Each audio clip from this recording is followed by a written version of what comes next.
See Psalm 61. From the ends of the earth I cry, God raises you higher. Psalm 61 is the cry of a soul that has reached the farthest edge of its strength. It is not spoken from a place of comfort, control, or certainty, but from distance, emotional, spiritual, and sometimes physical distance. From the ends of the earth I cry to you is the language of someone who feels removed, overwhelmed, and stretched beyond what they believed they could endure. Yet this psalm does not end in despair. It rises, it ascends, it moves upward toward God, toward stability, toward a higher ground that cannot be reached by human effort alone. This psalm reveals a pattern that repeats itself throughout the life of faith. God often allows his people to reach the edge before he lifts them higher. Not to punish them, not to abandon them, but to remove every false foundation so that only him remains as refuge. The cry from the ends of the earth is not ignored. It becomes the very signal that initiates divine elevation. Psalm 61 teaches that distance does not weaken prayer. Exhaustion does not disqualify faith. Feeling far does not mean being forgotten. On the contrary, Scripture shows again and again that when the human heart reaches its limit, God reveals his strength most clearly. This psalm is not about falling apart. It is about being raised up. It is not about being lost. It is about being placed securely on a rock higher than the self. What follows is a deep meditation on this truth.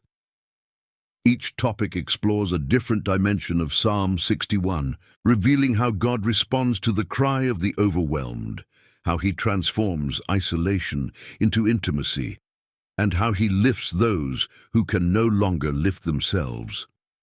When the soul cries from the edge and still trusts God, there is a unique kind of prayer that is born only at the edge of endurance. It is not polished, it is not carefully structured, it does not come from confidence or control. It comes from the place where words fail, strength is gone, and the heart can only cry out. Psalm 61 opens in this sacred place of exhaustion. Hear my cry, O God, listen to my prayer. From the ends of the earth I cry to you when my heart is overwhelmed. This is not metaphorical language meant to sound poetic. It is the honest expression of someone who feels as though they have been pushed to the outer limits of life. The ends of the earth represent distance from safety, distance from clarity, distance from the sense of God's nearness. It is the place where the familiar has disappeared and the future feels unreachable. Yet, even there, the psalmist cries out, not to despair, not to silence, but to God. This teaches a crucial spiritual truth. Faith does not require emotional closeness to God to remain alive. Faith can survive distance. Faith can exist even when the soul feels abandoned. The psalmist does not say, I cry because you are near. He says, I cry because I am overwhelmed, and still he directs that cry toward God. This is not weak faith. This is mature faith, faith that chooses God even when the feelings do not cooperate. Many believers misunderstand what it means to be faithful.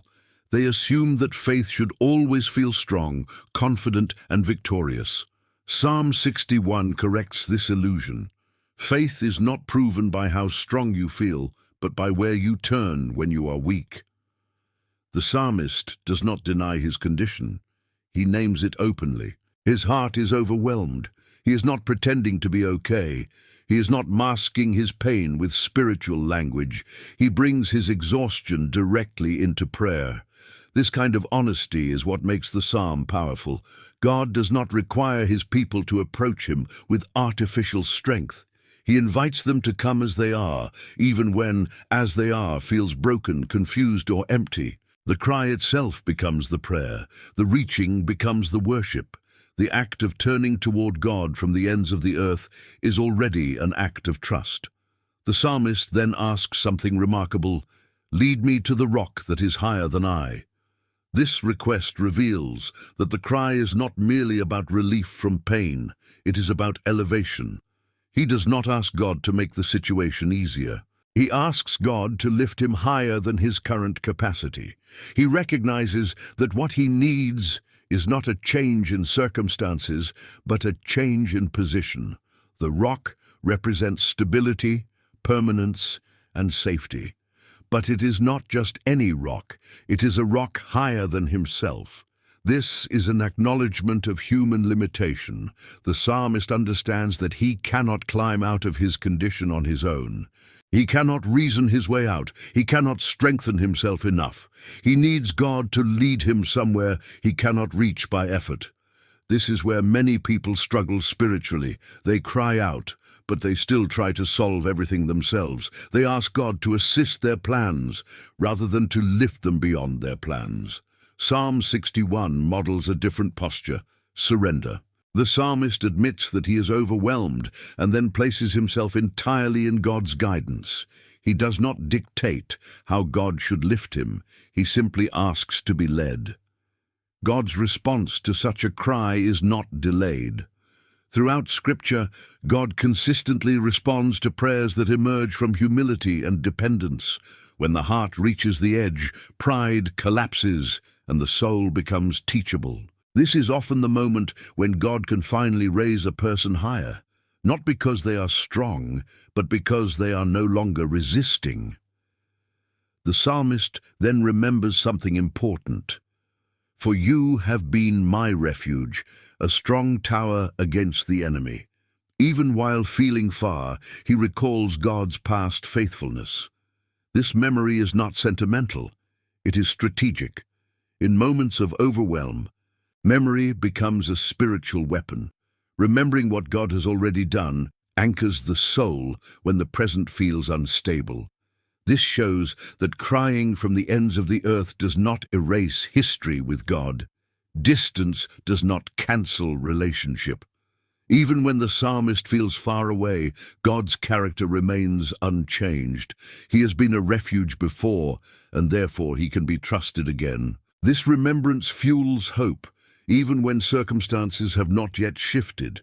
Psalm 61 teaches that God does not despise prayers that come from exhaustion. He listens closely to them.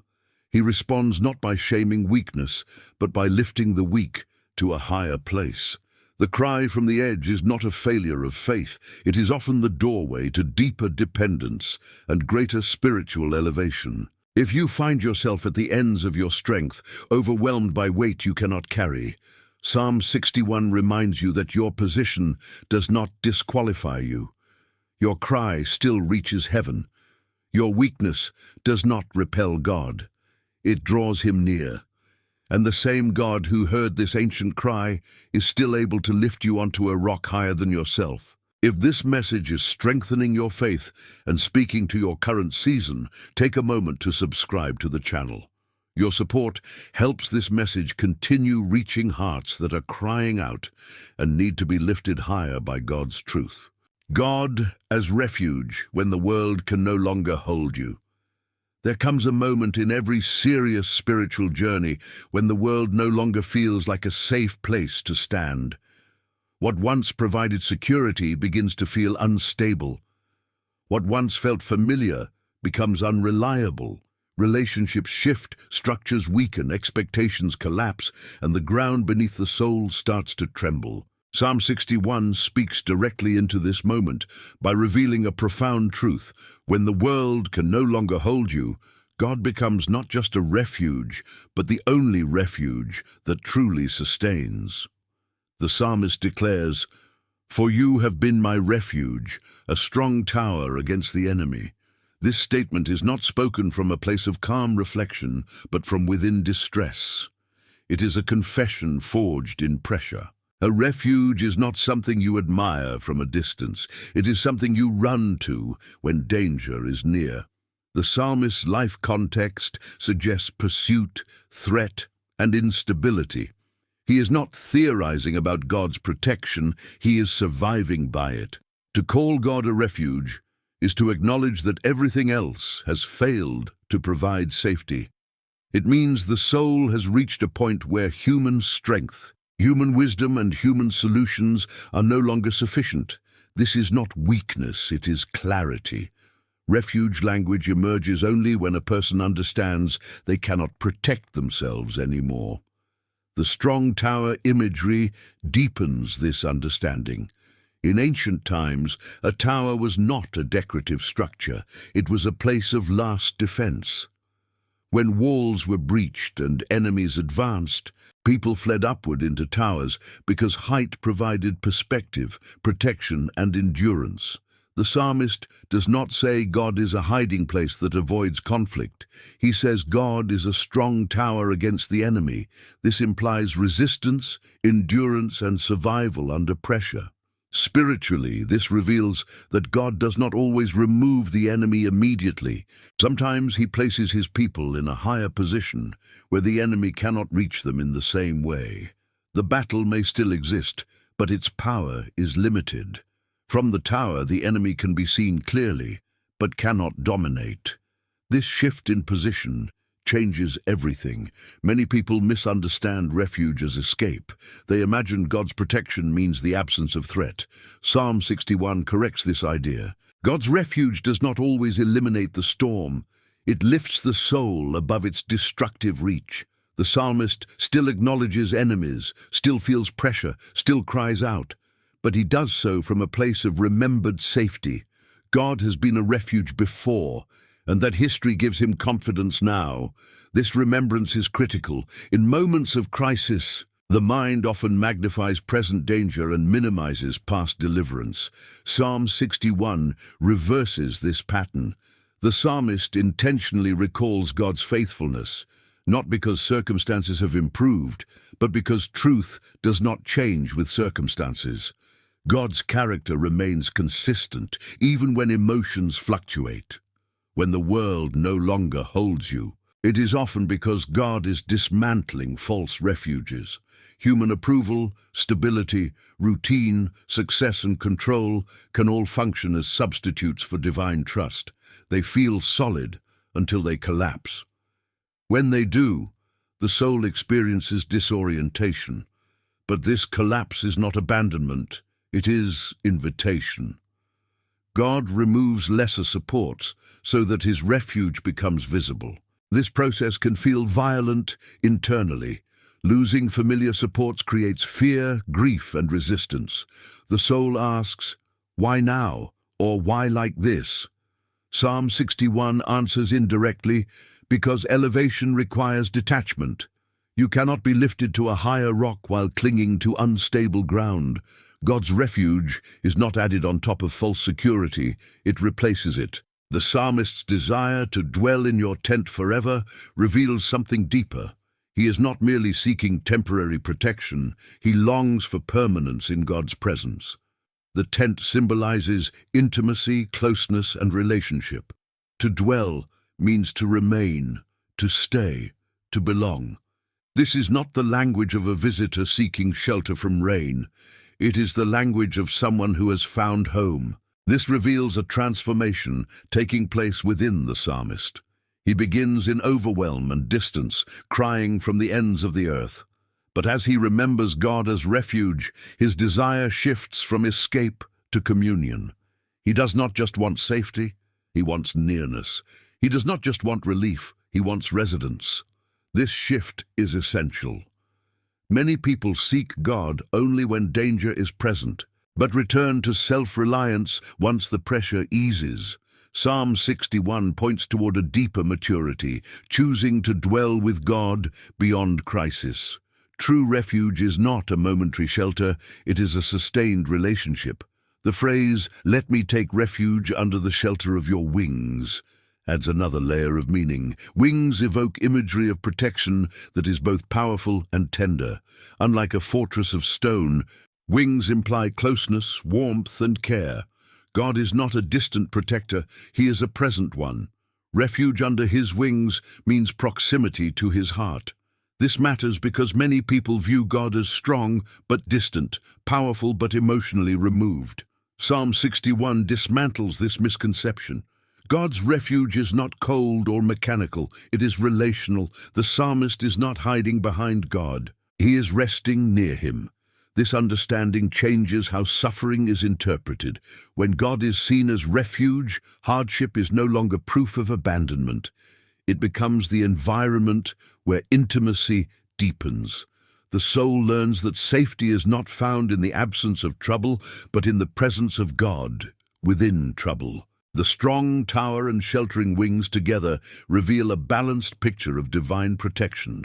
Strength without harshness, power without distance, defense without detachment. God holds his people firmly while keeping them close. This dual nature is what makes his refuge unique. No human system can replicate it. As the psalmist speaks these truths, something subtle but powerful occurs. His focus shifts from the enemy to God. The enemy is still real but no longer central. Attention moves upward. This is one of the most important spiritual shifts a person can experience. Fear thrives on fixation.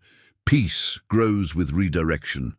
When God becomes the refuge, the soul stops measuring life by threat and starts measuring it by presence. The question changes from how big is the enemy to how near is God?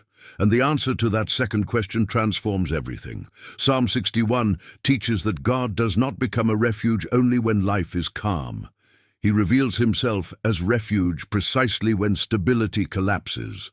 When the world can no longer hold you, God does not let you fall. He receives you, surrounds you, and lifts you into a place where endurance is possible. If you are in a season where what once felt solid has given way, where familiar supports have failed and uncertainty presses in, this psalm speaks directly to you. God is not absent in this unraveling. He is becoming visible as your true refuge. What feels like loss may actually be relocation from fragile ground to unshakable protection. And as this truth settles into your heart, remember that this message exists to strengthen and guide you. If you want to continue walking through these deep reflections and receive more teachings that anchor the soul in God's truth, take a moment to subscribe to the channel. Your subscription supports the sharing of messages that remind weary hearts where true refuge is found. The promise of elevation. When God lifts you beyond your limits, there is a defining moment hidden within Psalm 61 that often goes unnoticed because it is quiet, humble, and deeply internal. It is the moment when the psalmist asks to be led to the rock that is higher than I. This single request reveals the true movement of the psalm, not merely from fear to safety, but from limitation to elevation. The psalmist understands something essential about God's work in the soul, that God does not only protect, he raises. He does not only shield, he lifts. And he does not lift a person slightly above their pain, but decisively beyond what they could ever reach on their own. To ask to be lifted higher than oneself is to confess the reality of human limits. It is an admission that strength has an edge, wisdom has a ceiling, and endurance has a breaking point. The psalmist does not try to deny these limits. He does not ask God to expand his own capacity so he can manage everything himself. Instead, he asks God to take him somewhere he cannot go by effort, discipline, or resilience alone. This is a profound spiritual insight. Many people want God to empower their existing strength, but Psalm 61 teaches something different. God often bypasses human strength altogether. He lifts people above the plane where strength even matters. This is why the psalmist does not ask to become stronger, but to be led. Leadership implies surrender. It means letting go of control and trusting direction. Elevation in God's economy does not begin with climbing. It begins with yielding. The rock that is higher is not reached by ambition or determination. It is reached by obedience and trust. God lifts those who stop trying to lift themselves. This concept challenges modern assumptions about growth. In many environments, growth is framed as accumulation, more skill, more knowledge, more control. But spiritual elevation often comes through subtraction. God removes illusions of self-sufficiency until the soul finally understands it must be carried. This is not humiliation, it is preparation. The psalmist's request assumes something else that is critical, that higher ground exists. He believes that beyond his current emotional and spiritual condition, there is a place of greater stability, clarity, and safety. This belief is not naive optimism. It is rooted in experience. He knows God has lifted him before. Memory fuels expectation. Elevation in Scripture is rarely comfortable. God lifts people by first loosening their grip on what feels familiar. This is why so many seasons of elevation begin with disorientation. The soul feels unstable because its reference points are shifting. God is not removing stability, He is relocating it. What once anchored you is being replaced with something deeper and more secure. Psalm 61 shows that elevation is not escape from reality, but repositioning within it. The psalmist does not ask to be removed from life's pressures. He asks to be placed somewhere those pressures cannot dominate him. This is the difference between avoidance and authority. Elevation does not deny struggle. It reduces its power. The image of being lifted to a higher rock also implies perspective. Height changes vision. From lower ground, obstacles appear massive and overwhelming. From higher ground, they are seen in proportion. God often lifts his people not to remove challenges, but to change how those challenges are perceived. What once felt impossible becomes manageable when seen from God's vantage point. This shift in perspective is one of the most transformative aspects of spiritual growth. The external circumstances may remain unchanged, but the internal response is radically different. Fear loses its intensity, confusion begins to settle, panic gives way to discernment. This is not emotional numbing, it is spiritual clarity. Elevation also brings separation. Higher ground is not crowded. This can feel lonely at first. As God lifts a person, certain voices become quieter, certain influences lose access, certain relationships no longer align. This is not punishment, it is protection. Not everyone can stand where God is taking you. The psalmist's language reveals that elevation is not self-chosen isolation, but God-directed positioning. God lifts for a reason. He elevates in order to preserve, to prepare, and to reveal. Many biblical figures experience this pattern. They were lifted after being pressed, isolated after being overwhelmed, and repositioned after reaching their limits. Importantly, elevation does not always feel like success in the worldly sense. Sometimes it looks like stillness. Sometimes it looks like silence. Sometimes it looks like waiting. But beneath the surface, something profound is happening. God is aligning the soul with his purposes rather than the soul's preferences. The psalmist's confidence grows as he speaks. By the time he reaches the later verses, his language shifts from desperation to assurance. This is not because circumstances have changed, but because his position has. He is no longer speaking from the ends of the earth. He is speaking from remembrance, trust, and expectation.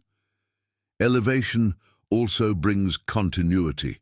The psalmist speaks of prolonging the king's life and trusting God's steadfast love and faithfulness. This suggests that being lifted higher is not just about surviving the present moment, but about being sustained for the long term. God does not elevate temporarily. What he establishes, he maintains. This is crucial for understanding why God sometimes delays elevation. If God lifted too early, the soul might fall. Elevation requires internal readiness. God prepares the heart before he changes the position. The season of overwhelm is not wasted time, it is shaping time. Psalm 61 teaches that the cry from the ends of the earth is often the final stage before elevation. When the soul has exhausted every alternative, God's lifting becomes not just possible, but inevitable. This is why the psalmist does not despair. He asks, he trusts, he waits. Elevation in God does not mean the absence of future challenges. Higher ground still experiences weather, storms still pass through, but the foundation is different. The soul is no longer standing on shifting sand, but resting on something immovable. This truth matters deeply for anyone who feels they have reached their limit. If you are exhausted, confused, or overwhelmed, Psalm 61 does not tell you to try harder. It tells you to look higher. It invites you to stop striving and start trusting.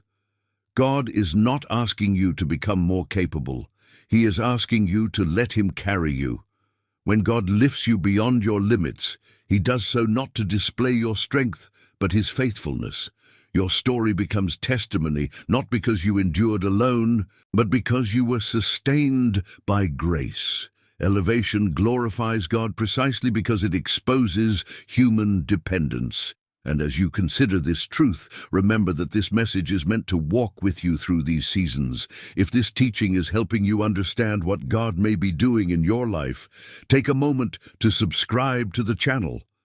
By subscribing, you support the continuation of messages that remind weary souls that God does not leave them at their limits. He lifts them beyond.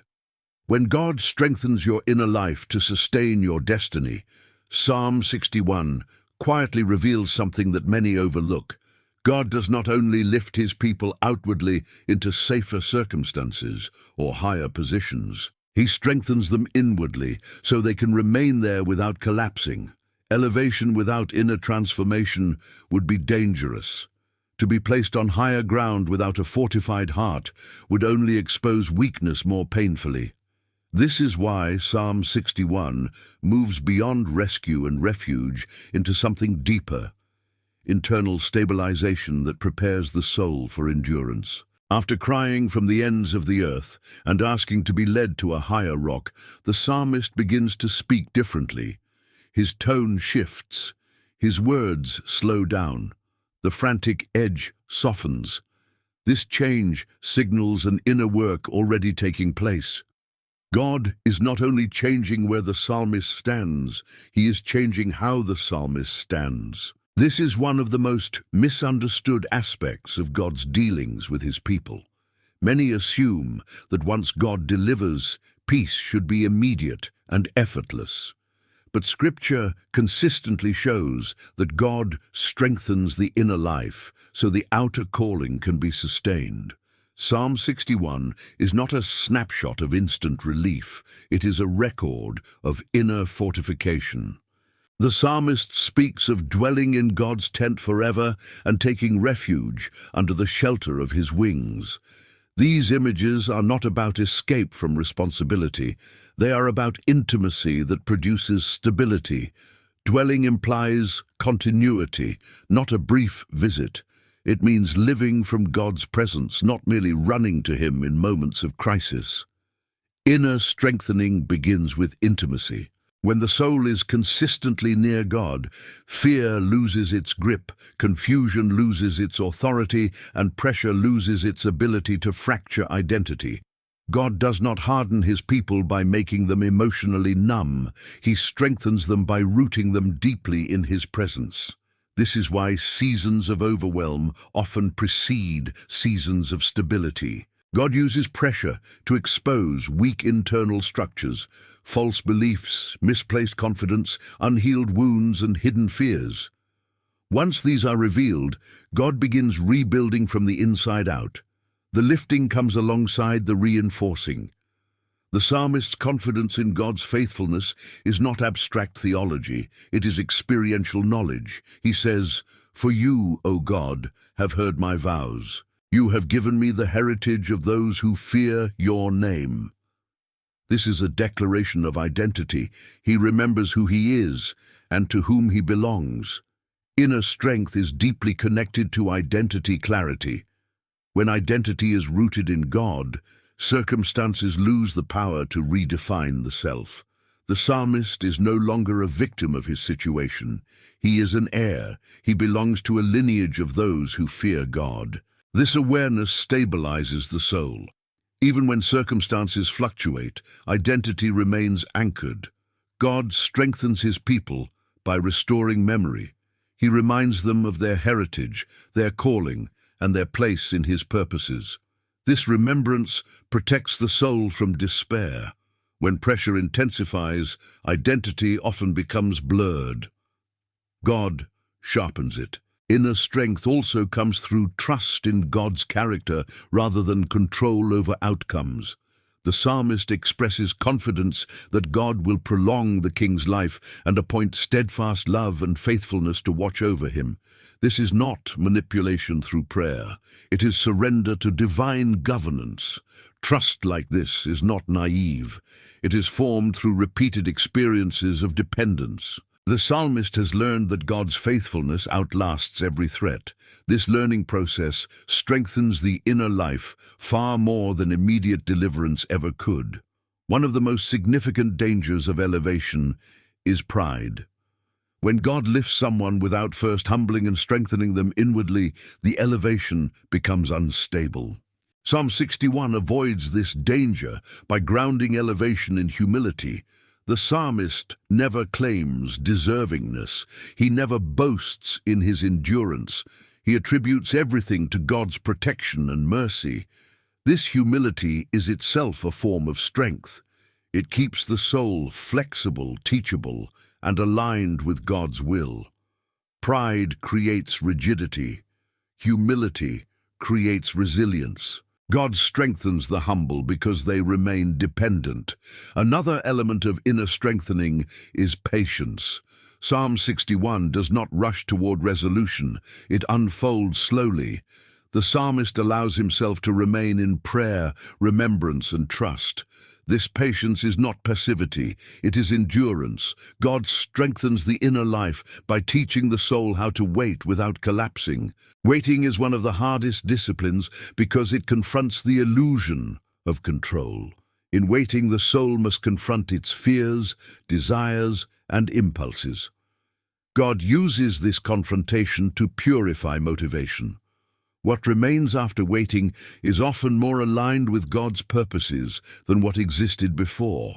The psalmist's growing calm suggests that God's strengthening work is already effective. Though the external situation may not yet be resolved, the internal chaos has begun to settle. This is a powerful reminder that peace is not dependent on resolution. It is dependent on alignment. God strengthens the inner life so that when elevation comes, it does not destroy the soul. Higher ground brings greater exposure. Visibility increases, responsibility grows. Without inner strength, elevation becomes overwhelming. God prepares the heart so it can carry what is coming. This preparation often happens quietly. There are no dramatic signs, no sudden applause, just steady internal transformation. God teaches the soul to trust, to rest, to remain faithful. These qualities are invisible to the world, but essential for destiny. Psalm 61 shows that God's goal is not merely to rescue his people from pain, but to form them into individuals who can endure blessing, responsibility, and calling. Inner strength ensures that elevation becomes a place of fruitfulness rather than collapse. If you feel that God is working deeply within you during a season of pressure, Psalm 61 affirms that this work is intentional. God is not delaying your breakthrough. He is preparing you to sustain it. The strengthening you feel, or perhaps do not yet feel, is laying a foundation that will not easily shake. As you continue reflecting on this message, remember that these teachings exist to walk alongside you through these inner transformations. If this reflection is helping you understand what God may be doing beneath the surface of your life, take a moment to subscribe to the channel. By subscribing, you support the continuation of messages that help souls grow strong enough to stand where God is leading them. Praise is the final act of trust when God has already lifted you. Psalm 61 ends not with panic, not with argument, And not even with a plea, but with praise. This ending is not accidental. It reveals the final transformation of the soul that has cried from the ends of the earth and been lifted by God. Praise, in this psalm, is not a reaction to visible resolution. It is the confirmation that the heart has already moved into trust. The psalmist praises God not because everything has been fixed, but because everything has been placed back into God's hands. This is one of the most important spiritual truths in Psalm 61. Praise is not the result of deliverance. It is often the evidence that deliverance has already begun internally. When the soul reaches the point where it can praise before outcomes are seen, it demonstrates that faith has matured beyond dependence on circumstances. The psalmist declares, "So will I ever sing praises to your name as I perform my vows day after day." This statement reveals continuity. Praise is not a momentary emotional response. It is a sustained posture. The psalmist commits to ongoing worship, not as an obligation, but as a natural response to God's faithfulness. This is the language of someone who has been stabilized. Praise here is deeply connected to trust. The psalmist no longer feels the need to defend himself, justify his pain, or explain his suffering. He has accepted God's governance. This acceptance does not mean he understands everything. It means he no longer needs to. One of the clearest signs that God has lifted a person spiritually is when they stop demanding explanations and start expressing trust. Praise emerges when the soul rests in the belief that God's wisdom exceeds human comprehension. This is not resignation. It is surrender rooted in confidence. Psalm 61 shows that praise becomes possible only after the soul has been repositioned. When the psalmist was overwhelmed, his words were cries. When he remembered God as refuge, his words became declarations. When he was lifted to higher ground, his words became vows. And now, his words become praise. This progression reveals the internal journey from desperation to stability. Praise also functions as a seal. It solidifies the transformation that has taken place. When a person praises God sincerely, they reinforce the new orientation of their heart. Fear loses its authority. Doubt loses its voice. Praise declares that God, not the situation, has the final word. Importantly, the psalmist does not praise God for pain. He praises God for presence, protection, faithfulness, and continuity. This distinction matters. Biblical praise is not denial of suffering. It is affirmation of God's character within suffering. The psalmist does not glorify hardship. He glorifies God's sustaining power. This kind of praise is deeply threatening to fear. Fear thrives on uncertainty and isolation. Praise disrupts both. It anchors the soul in God's unchanging nature and reconnects the heart to hope. This is why praise is often most powerful when spoken quietly, without audience, in the privacy of trust. The psalmist's vow to praise day after day suggests that praise becomes a discipline rather than a spontaneous reaction. This does not mean it is forced or artificial, it means it is intentional. The psalmist understands that the soul must be trained to remain oriented toward God, especially after seasons of turmoil. Praise also reorients time. When a person commits to daily praise, they are no longer living reactively. They are no longer allowing circumstances to dictate their inner state. Instead, they establish a rhythm that centers life around God's faithfulness. This rhythm creates stability even when external conditions fluctuate. Psalm 61 reveals that praise is not only upward but forward-looking. By praising God, the psalmist affirms that God's care will continue. Praise becomes an act of faith directed toward the future. It says, "I trust you not only for what you have done, but for what you will continue to do." This forward-looking trust is essential for sustained elevation. God lifts people not just out of danger, but into responsibility, calling, and endurance. Praise keeps the heart aligned with humility. It prevents entitlement. It guards against pride. When praise is consistent, elevation remains safe. Another subtle but profound aspect of praise in Psalm 61 is its connection to obedience. The psalmist speaks of performing his vows. Praise is not disconnected from action. It flows into faithfulness. Worship does not replace obedience. It fuels it. A heart that praises God sincerely desires to live in alignment with Him. This reveals that praise is not an escape from responsibility. It is the foundation for responsible living. When the heart is anchored in gratitude and trust, obedience becomes less burdensome. It becomes an expression of relationship rather than obligation. Psalm 61 also teaches that praise closes the loop of prayer. The psalm begins with a cry and ends with worship.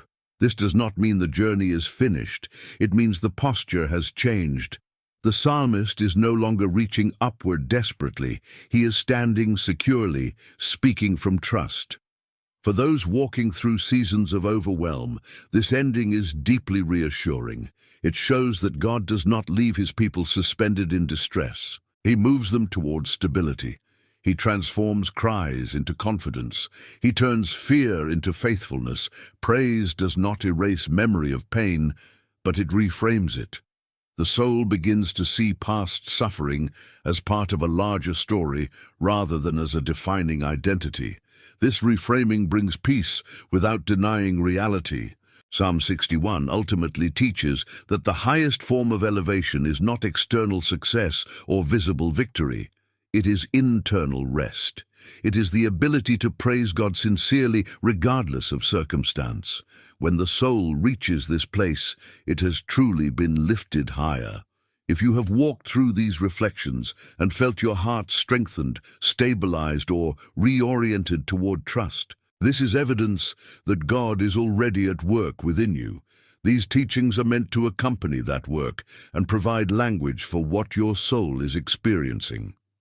If this journey through Psalm 61 has helped you understand your own season more clearly, take a moment to subscribe to the channel. By subscribing, you support the continuation of messages that guide hearts from the ends of the earth to the place of trust, praise, and lasting stability in God.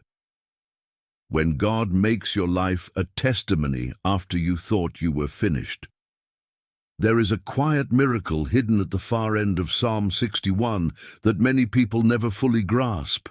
It is the miracle that happens after the cry, after the refuge, after the lifting, after the inner strengthening, and even after praise has settled into the heart. It is the moment when God takes a life that felt emptied, spent, and finished, and turns it into a living testimony of His sustaining power. Psalm 61 does not merely describe survival, it reveals transformation into witness. By the time the psalmist reaches the closing posture of trust and praise, something irreversible has occurred within him. He is no longer speaking as someone trying to escape collapse. He is speaking as someone who has passed through it. This distinction matters deeply. Many people survive hardship, but few are changed by it in a way that glorifies God. Psalm 61 shows how God accomplishes this change. The psalmist begins by crying from the ends of the earth, a phrase that suggests emotional exile, spiritual distance, and exhaustion beyond language. By the end, he is no longer defined by where he cried from, but by what God did with him afterward. This is how God works. He does not allow the place of your breakdown to become the final definition of your life. He transforms it into the origin point of your testimony. A testimony is not a polished story of success. It is the visible evidence that God intervened when human strength was exhausted. Psalm 61 is powerful precisely because it does not hide the psalmist's weakness. The strength of the testimony lies in the honesty of the struggle. God is glorified not by pretending pain never existed, but by revealing how He sustained a soul through it. This is why God often allows His people to reach the edge. not because he delights in their suffering, but because testimonies born from comfort rarely carry weight. When God lifts someone who has truly reached their limit, their life becomes a message to others who are still crying from the same place. The psalmist's confidence in God's ongoing faithfulness suggests that his life now carries forward momentum. He speaks of continuity, of days extended, of vows fulfilled. This language indicates that his future is no longer dominated by survival mode. God has restored purpose, and restored purpose is one of the clearest signs that healing has taken place. When God turns a life into a testimony, he does not erase memory. He redeems it. The psalmist will never forget what it felt like to cry from the ends of the earth. But that memory no longer wounds him. It informs him. It gives depth to his faith and compassion, to his perspective. He now understands suffering without being controlled by it. This is one of the greatest gifts God gives after deep trials: perspective without bitterness. Many people carry pain for years, not because God failed to heal them, but because they resisted allowing pain to be transformed into meaning. Psalm 61 shows the opposite path. The psalmist allows God to reinterpret his suffering through trust. Testimony also requires humility. The psalmist never claims credit for endurance. He attributes everything to God's protection, mercy, and faithfulness. This humility keeps the testimony pure. It points upward rather than inward. When God uses a life as testimony, he ensures the glory remains his. Another essential aspect of testimony is visibility. God does not lift his people only for their own comfort. He lifts them so others can see what faithfulness looks like when it has been tested. This does not mean public recognition or fame. It means that the way a person lives, speaks, and responds begins to reflect God's sustaining power.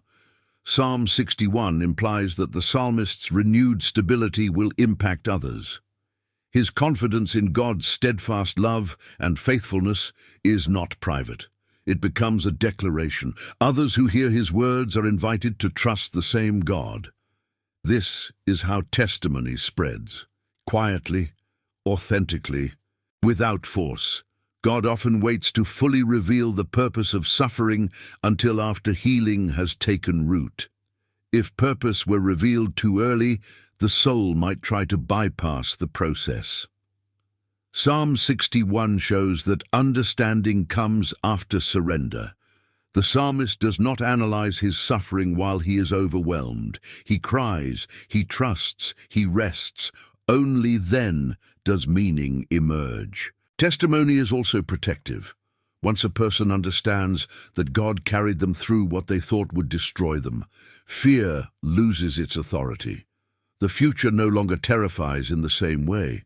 The soul knows now, not theoretically but experientially, that God is able to sustain beyond expectation. This does not mean life becomes effortless. It means fear no longer defines choices. The psalmist is now anchored in the knowledge that God's refuge is real. His lifting is intentional, and his faithfulness is continuous. This knowledge reshapes how challenges are approached. Psalm 61 ultimately teaches that the greatest elevation God offers is not removal from struggle, but transformation through it. The psalmist's life is no longer oriented around avoiding pain, but around trusting God, regardless of circumstance. This orientation is the foundation of lasting peace. If you feel that you have reached a place where you thought you were finished, where strength was gone and hope felt thin, Psalm 61 offers assurance. God is not done with you. The place where you thought your story ended may be the place where your testimony begins. God does not waste tears cried from the ends of the earth. He gathers them, redeems them, and weaves them into a story that strengthens others. What you survive with God becomes what someone else needs to hear to keep going. As this final reflection settles in your heart, remember that these messages exist to remind you of what God is doing, even when you cannot see it clearly. If this journey through Psalm 61 has helped you understand your season, your struggle, or your faith more deeply, take a moment to subscribe to the channel. By subscribing, you support the continuation of messages that help transform cries of exhaustion into testimonies of God's enduring faithfulness.